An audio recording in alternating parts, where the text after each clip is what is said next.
Hello everyone, glad you could join us here. My name is Scott Pryor. I'm the Associate Dean here in the College of Engineering at NDSU. Glad you could join us. Sorry for those of you that were not able to attend in person, so hopefully this will be a decent substitute. Maybe some of you may be wanting a little reminder of what we talked about.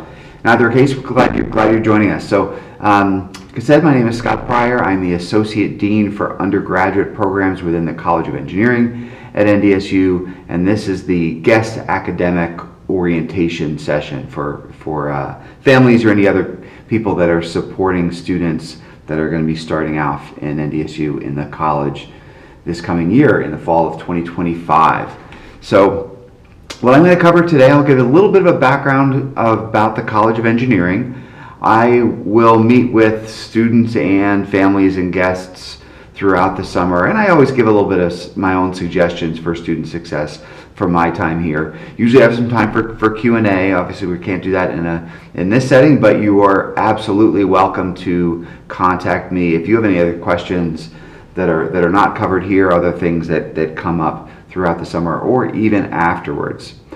But before we get into the actual intro to the college, I want to highlight some exciting things going on in the college. If you visited the NDSU or the college in the last year or two, you know that things have been changing. If you haven't, and you're familiar with NDSU from before, you may be interested to know that the old engineering administration building, the round building, the spaceship, the Oreo, that's down, and big changes are afoot. We're really excited. So if you're in campus now, you will see that we are well on our way to working through the construction of the Offerdahl 65 engineering complex, and really excited about this. Want to give you a little bit of backstory about how this came about, because I think it's relevant and exciting for current students.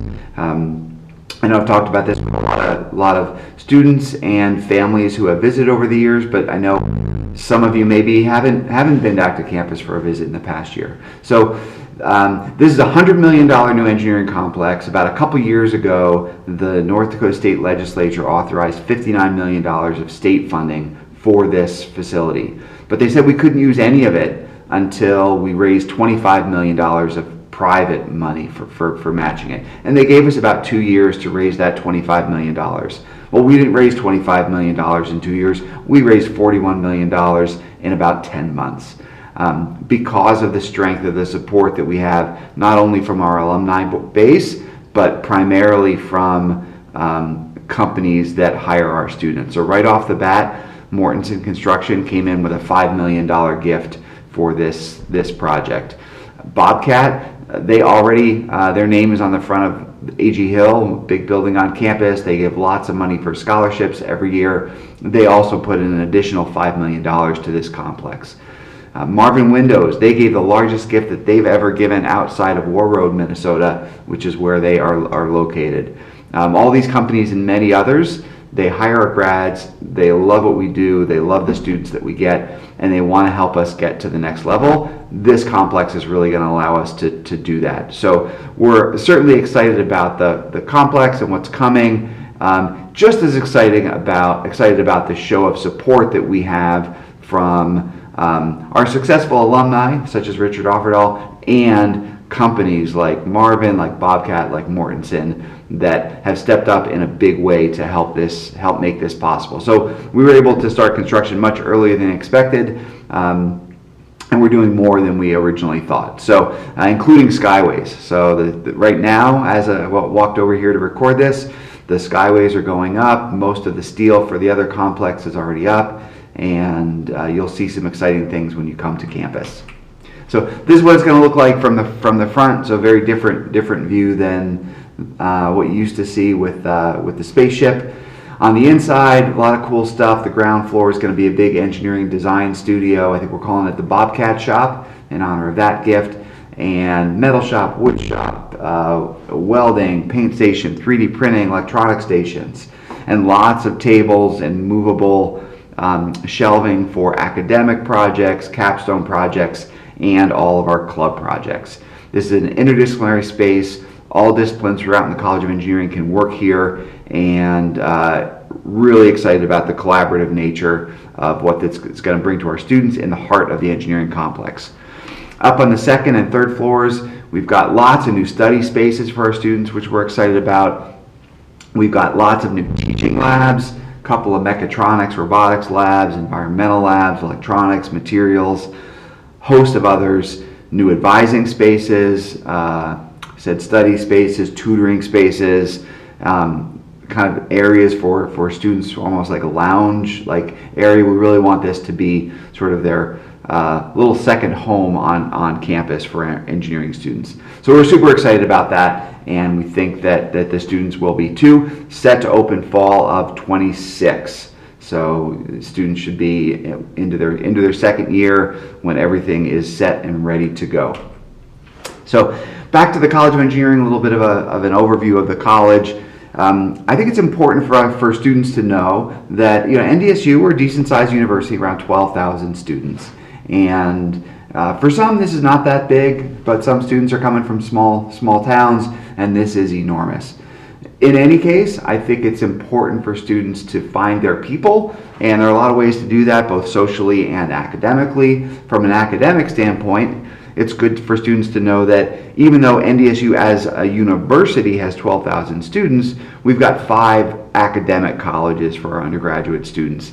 College of Engineering is one of them, one of the larger ones, but 2,500 students total within the College of Engineering. But even within the college, there are 6 different academic departments. And within those departments, maybe only 100 students up to around 750. And within those departments, some of those departments have multiple majors, and it gets it even smaller, 50 to maybe 600 students, 650 in mechanical engineering. And this is the academic home for students. This is where students want to find their people. And as they move through the program, they're going to get to know those people better and better. And it's good to get a kickstart on getting to know those people early on. Students, faculty, and staff. And so when students have questions, if they have problems, those connections that they're going to be developing, like ideally, you want to know students outside of the college. You want to know students in other departments within the college. But a lot of the main people are going to be within your department and within your major. So it's good to start building those connections straight away. Here are those 6 different departments. So some of them, like maybe mechanical and ag and bio, have only a single major. The others have 2, 3, even 4 different majors within that department. But a department is a group of faculty that oversees the major, teaches them the primary courses for those majors. So this is going to be the main home for students academically. Wanted to introduce you at least to some of the names and faces of the leaders within the college. I get to work with the Dean, Alan Kallmeyer, and the department chairs, the kind of faculty leaders within the college in each of the departments. Great group of people. They really care about the students and the programs in general. These are going to be great point people for students and even for parents if they have questions.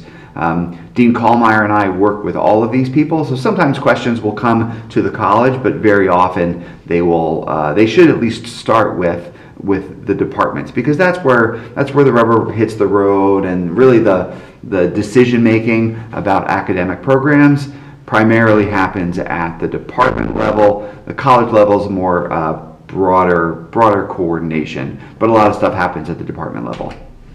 Some people that I think hopefully many of you have already met would be the academic professional advisors that we have. They advise all of our first and second year students. We started this a few years ago, where we have professional advisors. They've really been a fantastic addition. We love to maintain connections between faculty and students as well, but certainly for first and second year students, some of the questions that they have, the support that they need, maybe goes outside of the academic expertise of faculty and much better suited to professional advisors whose sole job is to advise students and to help students. Faculty are juggling a lot of things, whether it's teaching different classes, doing research, service work at the university, or for national and international organizations. Their time is pulled a lot of different directions. They love working with students, but the professional advisors really are dedicated to helping students. So know that they are a fantastic resource that your students should lean on, and you can as well as they move through the program. So I'll meet with students and give some of my own recommendations, go through those briefly for you, just so you know the kind of things that we will be talking to your students about. First thing I always like to tell students is the world is run by people that show up. And it's really important to start off strong. And it's not just starting off, not just showing up to class, and that is critically important. We had actually a math faculty member a couple years ago that did a study to look at attendance and how that correlated with grades. And you may not be surprised that there's a strong correlation. And the people that only missed maybe a couple of classes throughout the semester, because things happen, people get sick, you miss class every now and again. But if you've only missed 1 or 2 classes, everyone earned an A, a B, or a C in those calculus classes that person taught. And I think 77% of those actually earned an A when they attended all or mostly all of those classes. After that, it fell off, and there were definitely some students that did not earn an A, a B, or a C. Some earned an A, but it was only like 25%, I think, of those students. So it starts off with showing up to class, but it's not the only class. It's showing up to office hours to meet your faculty members, showing up to academic sessions, maybe social sessions within the department, to meet faculty, to meet students, to meet staff. All these things are really important to find your people, build a community. That's going to help with students' success. Next thing I'll talk to students about is being ready to work. We will challenge students. That's why our employers come back to hire our grads every year, is because they are well prepared. And so some students are going to get challenged a little bit. We're going to make you study the way you haven't studied in high school, and that's okay. It's good. It doesn't mean you're in the wrong place. It means you're learning. And so just know that sometimes there's a bump in the road. Engineering programs are rigorous, and that's okay. It's fine. But you'll get there. You find your support networks between students, advisors, faculty, tutoring services, and you make it through. So perseverance is really, really important, and will serve you well as you move through. And then the last thing I'll tell people about is balance. Is that you're going to work hard, but we want you to play hard or play well as well. So social engagements are really important to mental health, and so we want students to know that they can't study all the time, they can't work all the time. It's good to find time to enjoy yourselves outside of that. And students will tell you that if you have good time management skills, absolutely you have time to both do well academically and enjoy yourself and develop some strong friendships that will last you a lifetime. Part of that is going to be getting involved with clubs and organizations. Really encourage students to do that very early on, whether that's, we've got over 30 clubs and organizations within the College of Engineering, another 200 or 250 outside of the College of Engineering.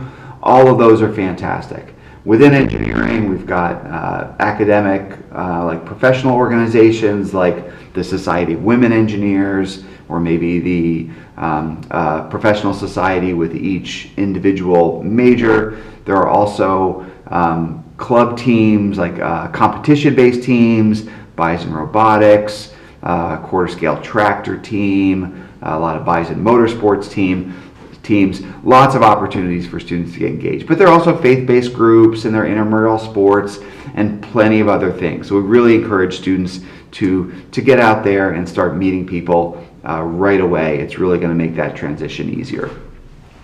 When I get into my Q&A session for an in-person session, student or families are often asking about what computer that their students should get, and so I'll address that here. Really, students don't have to have a computer, but just about everybody does.